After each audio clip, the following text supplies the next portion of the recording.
շատ հաճախ մենք միայն արտաքինն ենք նայում, փորձում ենք գտնել ինչ-որ արտաքին ֆակտորներ, որոնք ազդեն այս կամ այն որոշում կայացման վրա։ Իսկ Իսրայելում նաև կային շատ կարևոր նաև ներքին գործոնը։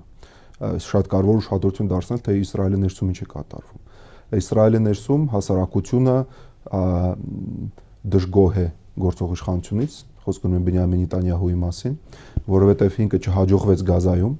որովհետև հիմնական նպատակներից մեկը բացի նրանից, որ ոչնչացնել Համասը, այլ նաև վերադարձնել գերիներին, եւ սա հիմնական համար 1 հարցն էր օրակարգում հասարակության։ Եվ այդտեղ Նետանյահուն չհաջողվեց եւ իր աջակցությունը գնալով կտրուկ նվազում էր։ Սա մեկ։ Երկրորդը, որպիսի կարողանան ավելի լայնածավալ գործողություններ տեղ ունենային Լիբանանի ուղղությամբ, Սիրիայի ուղղությամբ եւ Գազայի ուղղությամբ, Իսրայելին շատ կարևոր էր զորակոչել կրոնական հասարակությունը, եւ սա հիմնական խնդիրներից մեկն է հասարակության մեջ, աշխարհիկ եւ կրոնական հասարակության մեջի պայքարը։ Եվ այս պատճառով նաեւ որոշ կառավարությունները պառակտվել են եւ գնում էին արտահերթ ընտրությունների։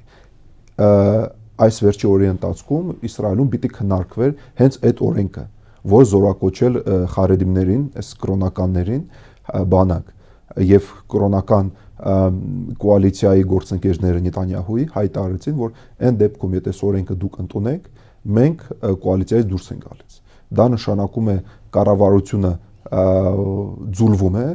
պառակտվում է եւ գնում են արտահերթ ընտրությունների։ Իսկ արտահերթ ընտրությունների դեպքում առաջինը Նետանյահուն չէր հաղթի, ըստ բոլոր հարցումներին, որ մենք տեսնում ենք, ավելին Նետանյահուն կարող էր հայտնվել բանտում, որովհետեւ բազմիցս քրեական գործեր են իր դեմ հարուցված։ Եվ այդ պատճառով Նետանյահուն միշտ